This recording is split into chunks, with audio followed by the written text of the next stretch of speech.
70 अरब मुख्य नाफा त्यो घाटा पूर्ति गर्नलाई र सञ्चित अहिलेको चाहिँ 15 अरब गर्दा त 35 गुणा 70 र 15 85 अरब उहाँले 4 वर्षमा त 85 अरब त नेपाल विद्युत प्राधिकरणलाई नै कमाइदिनु भएको रहेछ नि त उहाँको योजनाले भनौँ न। हजुर भनिसकेपछि अमेरिकी जुन एमसिसी को परियोजना जो छ नेपालमा 55 अरबको किन चाहियो भनेको नेपालमा ऊर्जा क्षेत्रको जो अन्तर्राष्ट्रिय जो शक्ति छ त्यो शक्ति चाहिँ अब युरेनियमसँग जोडिन्छ, युरेनियम ऊर्जासँग जोडिन्छ। त्यसकारण कुलमान घिसिङ सरलाई बायस गर्न खोजेको त यही देखिन्छ। उहाँको झलनाथ खनाल प्रतिष्ठान अरूको त मरेपछि प्रतिष्ठान बन्छ, उहाँको त जिउँदो हुँदै प्रतिष्ठान बनाएर 72 करोड चाहिँ अब सर्फको बिक सम्बन्धी अब अध्ययन अनुसन्धान होइन विष उत्पादन गर्ने भनेर त्यत्रो रकम दिनु भनेको त बगैदा चाहिँ त्यही नै। हाम्रो पार्टी नेपालका अध्यक्ष गोविन्द बोरा ब्रह्माण्डज्यू, यहाँलाई नागरिक अनलाइन टिभीमा स्वागत गर्न चाहन्छु। जय होस्।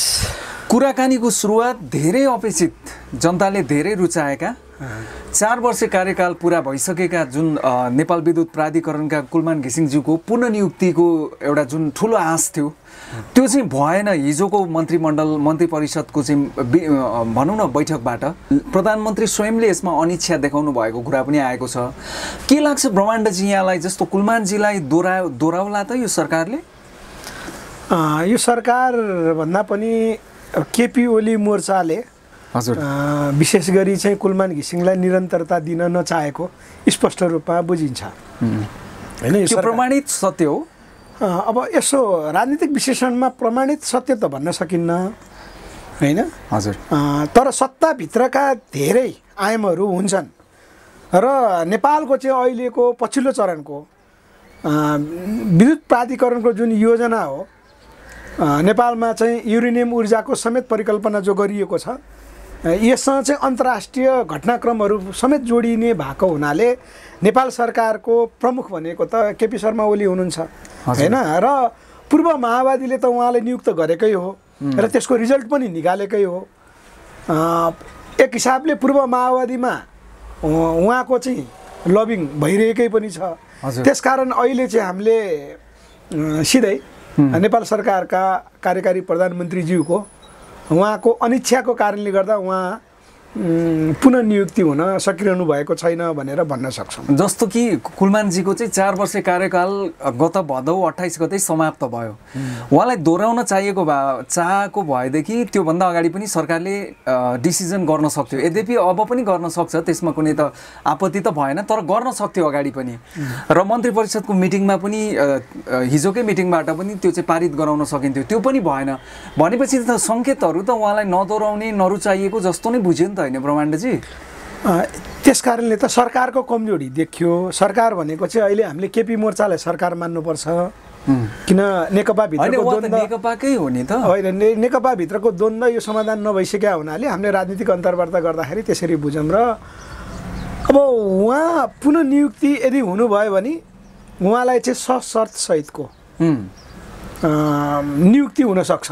खुला प्रतिस्पर्धाको नाममा उहाँलाई चाहिँ अहिले प्रधानमन्त्रीको नामले उहाँको चाहिँ सल्लाहकारले जुन एउटा बाहिर ल्याइदिनु भएको छ नि प्रतिस्पर्धाबाट आउनुपर्छ भनेर, हजुर त्यसको चाहिँ अर्थ लाग्छ सशर्त सहितको उहाँलाई चाहिँ कार्यकारी प्रमुख बनाएर ल्याउन खोजेको देखिन्छ। हजुर जस्तो कुलमानजीको पुनर्नियुक्ति त आजको मितिसम्म भएको छैन, तर वामदेवजी त जानुभयो नि त राष्ट्रिय सभामा, त उहाँलाई त सरकारले निर्णय गर्यो।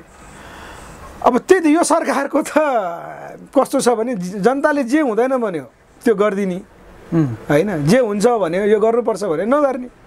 हजुर वामदेव गौतमलाई त जनताले रिजेक्ट गरेको उहाँले पठाए।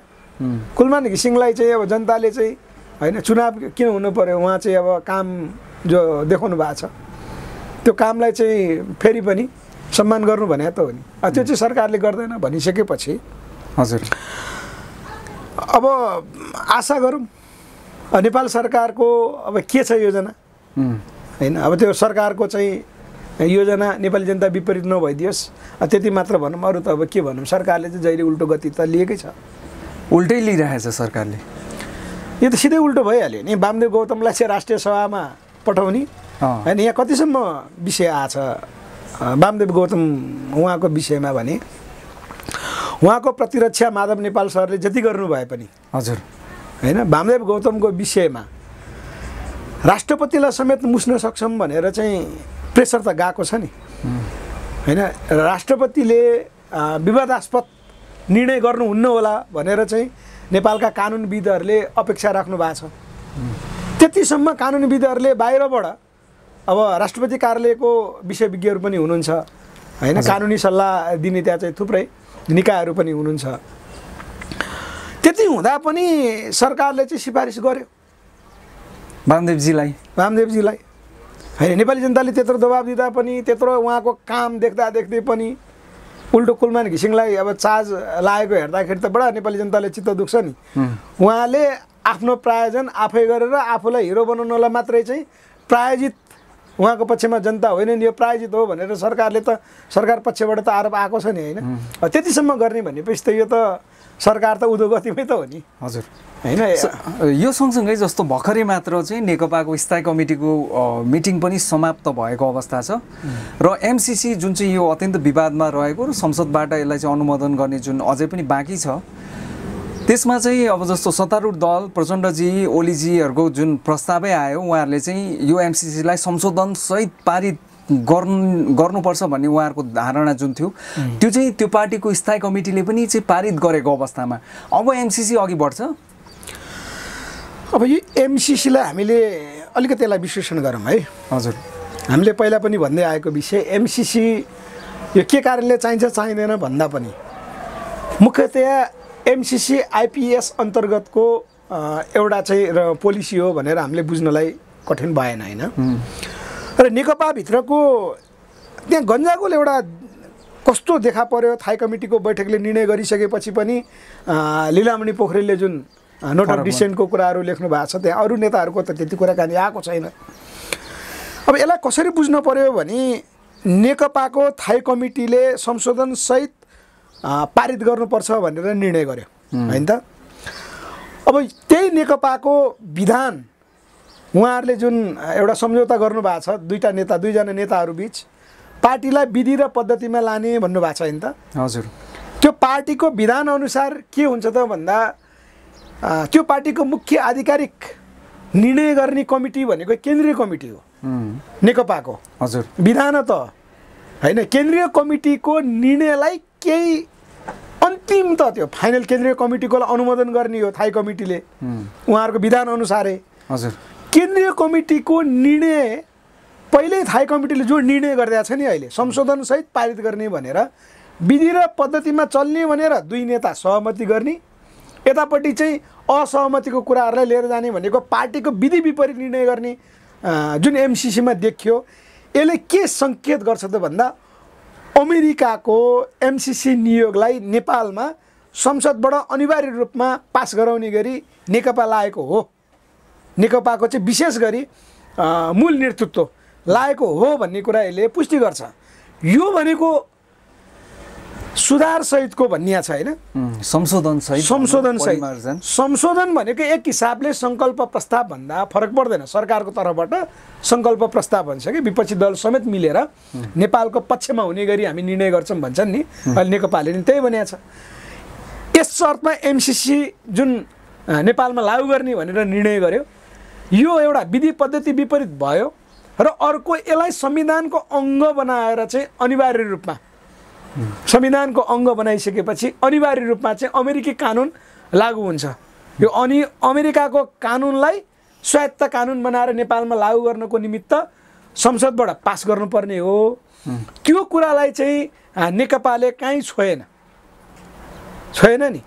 जबकि एमसिसी पछि अहिले जो संशोधनसहित पास गर्ने भनिया छ, हामीले अनुमान गरौँ संसदबाट एमसिसी पास भयो होइन। कुन शर्तमा? अहिलेको चाहिँ जुन राष्ट्रघाती बुदाहरू भनिया छ त्यहाँ 11 बुदामा छ क्यारे, अरू थप आउला। एमसिसी पास भयो भने, संशोधनसहित पास भयो भने योभन्दा पछिका चाहिँ एमसिसीका अरू कानुन त नेपालले संशोधन गर्ने होइन। एमसिसीको मूल कानुन त अमेरिकी नियोग, अमेरिकामा चाहिँ त्यो कानुन बन्छ। हजुर, अहिले एमसिसीको नाम मात्रै भए पनि संसदबाट पास गराउने, नेपालको समानान्तर कानुनको हैसियत प्राप्त गर्ने र नेपालमा औपचारिक रूपमा अमेरिकी योजना प्रवेश गराउने हो।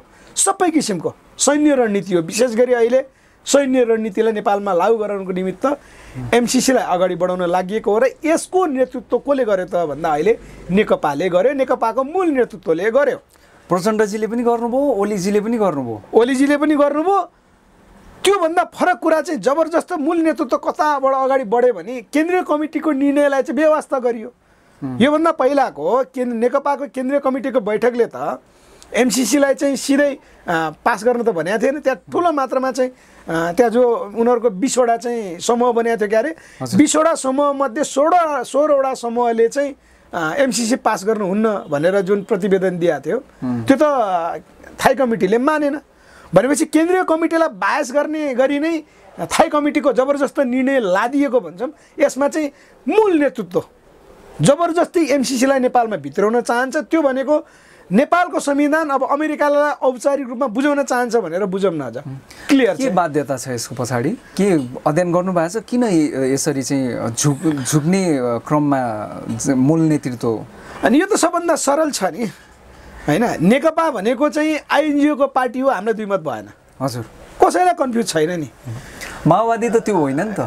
माओवादी होइन, माओवादी पनि त 2058 सालपछि त बगैँदा रूपमा चाहिँ युरोपियन युनियनको शक्तिद्वारा चाहिँ संरक्षित भएर आएको कारणले माओवादीलाई त झन् हामीले छुटाउनै मिल्दैन होइन। त्यस कारणले यी दुईटै शक्तिहरू पश्चिमा गठबन्धनबाट बनेको कारणले गर्दाखेरि होइन, यिनीहरूको चाहिँ शक्तिको स्रोत उताबाट भएको कारणले गर्दाखेरि चाहिँ बाध्यकारी मूल नेतृत्वहरू बाध्यकारी भएको चाहिँ हामीले सहजै अनुमान लगाउन सक्छौँ। जस्तो प्रचण्डजी अर्थात् माधवजीहरू झलनाथजीकै पनि कुरा नि, जस्तो कार्यदल बन्दा पनि झलनाथजी त अध्यक्ष पनि हुनुभएको थियो होइन। उहाँहरूको चाहिँ अलिकति फरक मत, जस्तो प्रधानमन्त्रीजीले चाहिँ यसलाई पासै गराउनुपर्छ भनेर चाहिँ जुन किसिमको एउटा अगुवाई गरिराख्नु भएको थियो सरकार प्रमुखको नाताले पनि होला सायद त्यो होइन। तर यतापट्टि प्रचण्डजी लगायत उहाँको त्यति बेलाको पक्षले चाहिँ एमसिसीलाई जस्ताको तस्तै पास गर्नु हुँदैन है भनेर धेरै आवाजहरू त उठाउँदै आउनु भएको थियो नि। अहिले संशोधनको नाममा त्यो पनि के अरे हाम्रा प्रचण्डजीहरू पनि पछि हटेका हुन् त? होइन, प्रचण्डजीको त पहिल्यै उहाँ चाहिँ एउटा मौन कूटनीतिक रूपमा चाहिँ गेम खेलिरहनु भएको थियो एमसिसीको विषयमा होइन। उहाँले भनेको संशोधनसहित पास हुनुपर्छ भनेर उहाँले पहिलादेखि भन्नुभएको हो। यद्यपि बरु हामीलाई कहाँ आशंका थियो भने नेपाल सरकारका प्रधानमन्त्रीले चाहिँ संसदबाट म पास गराउँछु नभएदेखि संसदले फेल गर्छ भनेर भन्नुभएको हुनाले केही सरकारको भनेको केपी मोर्चाको चाहिँ रणनीतिक योजनासहितको फेल गराउने कुनै योजना थियो कि भन्ने आशंका थियो। तर प्रचण्डजीहरूको त पहिल्यै एमसिसी सिधै पास गर्न हुन्न, संशोधनसहित पास गर्नुपर्छ भन्ने लाइन भनेको चाहिँ अमेरिकी योजनालाई औपचारिक रूपमा नेपालमा ल्याउनुपर्छ भनेर प्रचण्डहरू हुनुहुन्थ्यो। यसमा हामी क्लियर छौँ। हजुर होइन। तर मूल कुरो चाहिँ झलनाथ खनाल उहाँहरूले चाहिँ अब यो एमसिसीको उहाँहरूको समय गएको हुनाले हो कि आगामी नेपालको उहाँलाई मतलब नभएर हो कि योभन्दा पछिल्लो नेपाली जनता जो युवा पुस्ता छन् होइन, अब उहाँहरूको राजनीतिक भविष्य चाहिँ अन्धकारमा सिध्याइदिनलाई हो कि उहाँहरूले चाहिँ यो मिलेनियम च्यालेन्ज कर्पोरेसनको आइपिएस अन्तर्गत होइन यो योजना छ त्यो बुझ्न नसकेको भनेर हामीले अनुमान लगाउन सक्छौँ। र झलनाथ खनाललाई त अब पछिल्लो चरण त आर्थिक प्याकेजमा पनि उहाँलाई चाहिँ थन्काइदिएको छ होइन। त्यो जोडिन्छ सर। जस्तो झलनाथ खनालजीले सर्प पाल्ने भन्ने एउटा जुन उहाँको एउटा प्रोजेक्ट छ त्यसको लागि भनेर चाहिँ जुन पैसा उहाँलाई 72 करोड चाहिँ अफर गरिएको डोनेसन भन्ने छ होइन, त्यो र एमसिसी जोडिन्छ होइन। यो त नेपालको चाहिँ राजनीतिमा त यस्ता कुराहरू त अनिवार्य नै हुन्छ नि। योभन्दा पहिला कृष्णबहादुर महराको चाहिँ अब चीनसँग 50 करोड माग गरेको अडियो टेप त बाहिर आयो भनेपछि नेपालमा पैसाको लागि के हुँदैन होइन। र यो भनेको चाहिँ नेताहरूलाई थन्को लाउने नै यसरी हो नि त। नेपालको राजनीतिमा वैदेशिक शक्तिले त हामीले भन्दै आछौँ नि, सबभन्दा पहिला फकाउने हो, योजना दिने हो, नेतृत्व बनाउने हो होइन। सारा चिज चाहिँ अब आफन्त नातेदारहरूलाई चाहिँ शक्तिमा पुर्याउने हो। अनि यति गर्दा पनि अन्तिममा भएन भने मात्रै चाहिँ उहाँहरूको चाहिँ भौतिक रूपमा सफाया गरिदिने हो। त्यसकारण यो आर्थिक कनेक्सन त स्वतः उहाँको प्रतिष्ठानले एउटा आशंका एकचोटि उहाँको झलनाथ खनाल प्रतिष्ठान, अरूको त मरेपछि प्रतिष्ठान बन्छ, उहाँको त जिउँदो हुँदै प्रतिष्ठान बनाएर 72 करोड चाहिँ अब सर्फको बिग सम्बन्धी अब अध्ययन अनुसन्धान होइन विष उत्पादन गर्ने भनेर त्यत्रो रकम दिनु भनेको त बगैँदा चाहिँ त्यही नै होइन। नेपालमा हुँदै आएकै त्यही हो नि। भनेपछि अब झलनाथ खनालजी, पूर्व प्रधानमन्त्री झलनाथ खनालजी, नेकपाका वरिष्ठ नेता झलनाथ खनालजी एमसिसीको समर्थकका रूपमा हामी देख्छौँ। यो त सिधै देखियो। अब नेकपा भित्रको त्यो त नेपाली जनताप्रति नेकपा कति इमान्दार र कति बेइमान होइन प्रश्न त्यहाँ निक्ल्यो नि। हजुर अब झलनाथ खनालको त एउटा आकलन कहाँसम्म थियो भने अबको भावी राष्ट्रपतिमा पनि हेर्ने होइन उहाँलाई हेर्ने गरिएको थियो नि। एकदमै उहाँले पहिला पनि इच्छा गर्नु पहिला पनि असफल हुनुभयो र उहाँले त्यो राजनीतिलाई चाहिँ दाउमै राखेर उहाँले त्यो प्रतिष्ठानमा पैसा लिएको हो कि? अब त प्रश्न उठ्यो नि। होइन भने एमसिसी कुनै पनि हालतमा हुँदैन भन्दा भन्दै लीलामणि पोखरेलले चाहिँ जुन भूमिका खेलिरहनु भएको छ उहाँले अहिले पनि बाहिर बोलिरहनु भएको छ। यो हुँदाहुँदै त्यो संशोधन सहितको चाहिँ पास गर्नुपर्छ भनेर चाहिँ पहिला भन्दा यो हुँदैन यो पासै हुँदैन भनेको नेता अलि चुपचाप रहनु भनेको त उहाँले आफ्नो चाहिँ सिङ्गो अब नेपालको राष्ट्रपतिको पदको दावेदार मान्छे त्यो पदलाई समेत उहाँले दाउमा राखेको देखियो। होइन भनेको त प्रश्न त उठ्छ उहाँ उम्मेदवारै भन्दा पनि भोलि प्रश्न त उठ्ने भयो नि त। राजनीतिक दाउपेच भनेको बरु उहाँले राष्ट्रपति पद छोड्न तयार हुनुभयो भनेको यहाँ अमेरिका कनेक्सन अमेरिकी अब यहाँ त उनीहरूका चाहिँ अरू पात्रहरू होलान् कि अबको, किन नेपालको राजनीतिक एजेन्डा पनि प्रत्यक्ष निर्वाचित कार्यकारी राष्ट्रपतीय शासन व्यवस्थामा पनि अगाडि बढेको छ। अब अहिलेकै आलङ्कारिक राष्ट्रपति भए पनि नेपालको संविधानले अधिकार दिएको छ होइन। त्यसको निमित्त आगामी भविष्यको त्यो राजनीतिक एजेन्डालाई एकदम ग्रिपमा लिइरहने गरी चाहिँ विदेशीको योजना यहाँ चाहिँ लागू भयो। त्यो लागू भइरहँदाखेरिको चाहिँ त्यो चक्रव्यूहभित्र अब उहाँले चाहिँ त्यो आफूलाई बरु 72 करोड लिएर भए पनि योभन्दा पछाडिका अरू प्याकेजहरू पनि होलान्, आफ्नो राजनीतिक भविष्य नै चाहिँ दाउमा राखेको भन्ने कुरा त त्यहाँ खुलिहाल्यो नि। हजुर जस्तो नेकपाका नेताहरूको बारेमा त तपाईँले यो विश्लेषण गर्नुभयो, तर नेकपाभन्दा हतार त नेपाली काङ्ग्रेसलाई छ नि त, प्रतिपक्षी दललाई। शेरबहादुरजीको भाषण त यहाँले पनि सुन्नु भएको छ होइन, ढिलो भइसक्यो उहाँले बारम्बार भनिराख्नु भएको छ नि त एमसिसी पास गर्नको लागि। अब यस्तो छ कुराकानी, हामीले 2-3वटा विश्लेषण हेर्नुपर्छ योभन्दा पहिलाका होइन। हजुर र उहाँहरूका निष्कर्षहरू हेर्नुपर्छ, उहाँहरूले के गर्नुभयो के गर्नु भएन र त्यसको प्रतिफल के। शेरबहादुर देउबा उहाँ चक्रव्यूहमा परेको एउटा पात्र हो होइन। उहाँहरूको राजनीतिक जीवन त अब सिद्धिया हो। सिद्धियो कसरी भन्ने सर, अर्कोचोटि सभापतिको लागि उहाँ कोसिस गर्दै हुनुहुन्छ उहाँको पार्टीमा। अब हामीले यसरी भन्नु पऱ्यो नि, शेरबहादुर देउबा पछि नेपाली काङ्ग्रेसको राजनीतिक नेतृत्व नभएको हुनाले नेपालमा नेपाली काङ्ग्रेस पार्टी नै सिद्ध्याउने गरी जो योजना बनिएको छ उहाँहरूको भूमिका, शेरबहादुर देउबाको भूमिका त मदन भण्डारी हत्या योजनासँग जोडिन्छ। मदन भण्डारी हत्याकाण्ड भनेको दरबार हत्याकाण्डसँग पनि जोडिन्छ भनेको अन्तर्राष्ट्रिय जो शक्ति केन्द्र छ त्यो शक्ति केन्द्रसँग उहाँहरूको चाहिँ लाइन छ होइन। अन्तर्राष्ट्रिय शक्ति केन्द्र बलियो भयो, जुन नेपाल त्यसको अब मुख्य केन्द्र जो बन्दैछ त्यो शक्तिको केन्द्र यहाँ बन्दैछ नि, एसिया हेर्ने केन्द्र। अनि शेरबहादुर देउबाहरू त त्यसको त एउटा मुखडाका पात्रहरू नै हुन्। त्यस कारणले शेरबहादुर देउबाहरू त के हुन्छ भन्दा नेपाली काङ्ग्रेस नेपालको नेपाली काङ्ग्रेसलाई सिद्ध्याएर भए पनि शेरबहादुर देउबाहरू त बच्न चाहनुहुन्छ, त्यो उहाँहरूको गुट त बच्न चाहन्छ। त्यस कारणले गर्दा एमसिसी भनेको अमेरिकाले जे निर्देशन दियो त्यो उहाँहरूले गर्ने हो नि। त्यस कारणले मैले त्यो अर्थमा सिद्धियो भनेको होइन भने नेपाली जनतालाई नेपाली काङ्ग्रेसप्रतिको जति माया छ आज नेपाली जनता अथवा चाहिँ पहिलाका कयौँ काङ्ग्रेस साथीहरू जो यहाँको चाहिँ पृष्ठभूमि यहाँको क्रान्तिबाट उठेको नेपाली काङ्ग्रेसका चाहिँ कुराहरू उहाँले सुन्नुहुन्छ र उहाँले अमेरिकाको कुरा सुन्नुहुन्छ होइन। त्यस कारणले एमसिसी शेरबहादुर देउबा अबको नेतृत्व होइन उहाँहरूले चाहिँ त्यो सभापतिको दावेदार गर्नु र एमसिसी अमेरिकाले भनेको मान्नु यो एकदम यो काकताली मात्रै होइन, यो अनिवार्य छ। शेरबहादुर देउबाले सभापति नजित्नु भएको खण्डमा बरु काङ्ग्रेसले एमसिसीको विरुद्ध चाहिँ एजेन्डा उठाउन सक्छ होइन। अहिले चाहिँ काङ्ग्रेस भनेकै शेरबहादुर देउबाको चाहिँ जुन नाममा छ हजुर कारण त्यतापट्टि बुझ्नुपर्छ। जस्तो राजनीतिक दलहरू त एमसिसीको पक्षमा लगभग एक भएकै अवस्था हो, तर जनतामा यो विरोध छ होइन, एकदमै जनता चाहिँ यसको अपोजिट उठिराख्नु भएको छ। यसले जस्तो एमसिसी भोलि सदनमा टेबल अर्थात् त्यहाँ निर्णायक रूपमा चाहिँ भोटिङ हुने अवस्था आयो भने त यहाँ त अब फेरि माहौल बन्ला नि त ठुलो। कस्तो देख्नुहुन्छ त्यो चाहिँ सोच्नु भएको छ कहिले? होइन किन नसोच्ने, हाम्रो त प्लानै त्यही हो नि। के भिडाउने नै हो तपाईँको? भिडाउने होइन, हामीले त भन्यौँ नेपाली जनतालाई सरकारले लड्कालिसक्यो होइन। एमसिसी हामी जसरी नि पास गर्छौँ सरकारले भनिसक्यो, विपक्षीले त्यसमा साथ दिन्छु भनिसक्यो। जसरी नेपालमा अहिलेसम्मका अब मुख्य पार्टीहरू भनौँ अहिलेको नेकपा र पहिलाको नेपाली काङ्ग्रेस होइन, के अरे नेपाली काङ्ग्रेस र पहिलाको पूर्व एमाले पूर्व माओवादी सम्मिलित नेकपा, अब अरू पार्टीको हामीले गणना नगरौँ।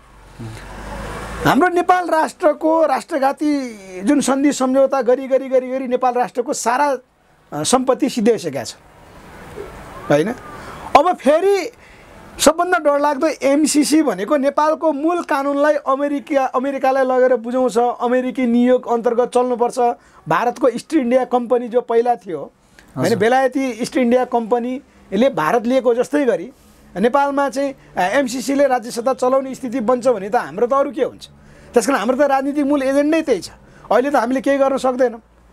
यद्यपि यो पास हुन्छ हुँदैन ग्यारेन्टी छैन, नेपाली जनताको त्यत्रो प्रेसर छ। त्यसकारण हामीले त गर्ने के हो भने प्रतिरोधै हो। नेपाल सरकारलाई त हामीले चुनौती दिने नै हो र यो विद्रोहको आधार तयार हुनुपर्छ भनेका छौँ हामीले। एमसिसी नै अब एमसिसी कुनै कारणले नेपालमा पास भयो भने त नेपाली जनताले त के गर्ने? नेपाल त सिद्धिएन। हजुर, नेपाली जनताले योभन्दा अगाडि नै पास हुनुभन्दा अगाडि नै नसोच्ने हो भने त हामी कसरी नेपाली अब भइरहन्छौँ र? जनताले त सोचिरहेछ नि सर, जनताको त विरोधहरू आइरहेछ, यो हुँदैन भनेर नेतृत्वलाई चाहिँ प्रश्नहरू पनि उठाइराखेकै अवस्था हो नि। तर अब मूल राजनीतिक नेतृत्व र अहिले सत्ताको साँचो लिएको र छेउमै बसेका पार्टीहरू त यसमा त फेरि त्यो कुरा मान्न तयार छैनन्। उहाँहरूले भने जस्तो नेपालको विकासको लागि यो ट्रान्समिसन लाइन मुख्य गरिकन एमसिसीमा आउने भनेको त ट्रान्समिसन लाइन र केही सडकको स्तर चौकास्ने भन्ने खालका कुराहरू छन्। त्यही महत्त्वपूर्ण हो त। अनि यो विषय त साह्रै गौण कुरा हो।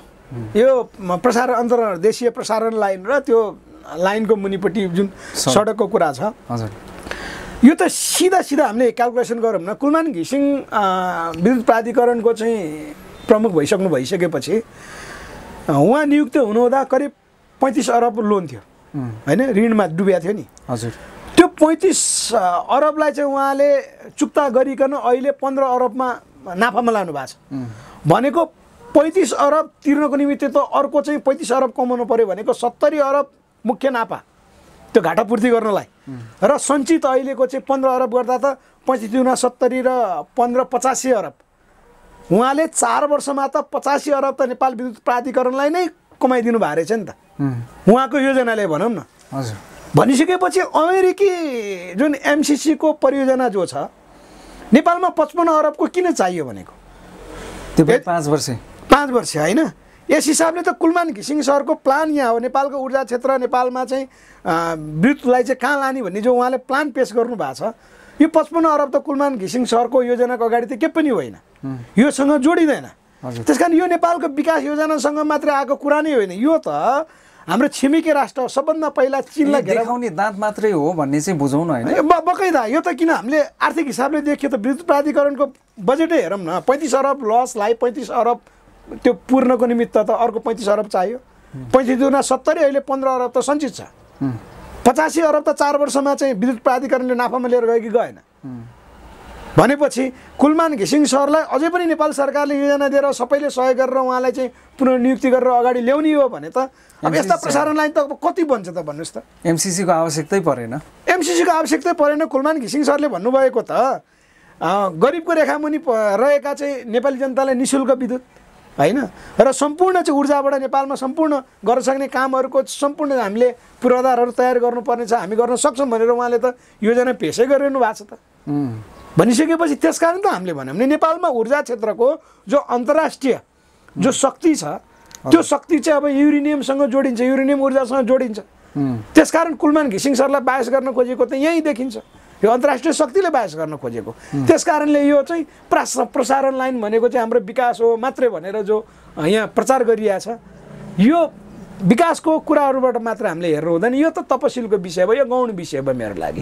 हामीले के बुझ्नु पऱ्यो भने अहिलेको सैद्धान्तिक मूल विषय अमेरिकालाई नेपालमा औपचारिक रूपमा प्रवेश गर्न दिने कि नदिने होइन, र अमेरिकालाई हामीले औपचारिक रूपमा प्रवेश गर्न दिइसकेपछि हाम्रो हालत के हुन्छ भन्ने कुरा त हामीले भनिरहनु परेन। अहिले बुझ्ने त्यहाँ हो। त्यस कारणले त हामीले भन्यौँ अब एमसिसीको विरुद्ध त हामीले मोर्चा कस्नै पर्छ। यो अहिलेको सरकारका विरुद्ध र यो एमसिसीको पक्षधरका विरुद्ध हामीले मोर्चाबन्दी कस्नै पर्छ। हामी राजनीति गर्ने हो, यो देशको चाहिँ साँच्चै माया गर्ने हो भने त हामी चाहिँ अब यिनीहरूको प्रतिकारमा उत्रिनुको त विकल्प के रह्यो त? हजुर, अमूल्य समय दिनुभयो। हाम्रो पार्टी नेपालका अध्यक्ष गोविन्द बोहरा ब्रह्माण्डज्यू, यहाँलाई नागरिक अनलाइन टिभीको तर्फबाट धेरै धेरै धन्यवाद। ल, यहाँलाई पनि धेरै धेरै धन्यवाद छ। अन्तिममा मैले भने एमसिसीका विरुद्ध कुनै पनि शर्तमा है, कुनै पनि शर्तमा यिनीहरूका विरुद्ध मोर्चा कसम अबको बाटो यही एउटा छ। युएले नै अब नेपाललाई बचाउने हो। एमसिसीबाट हामीले नेपाललाई बचायौँ भने नेपाल राष्ट्र बच्यो, होइन भने हामी पनि सिद्ध्यौँ भन्दै नागरिक अनलाइनलाई हाम्रो तर्फबाट धेरै धेरै धन्यवाद।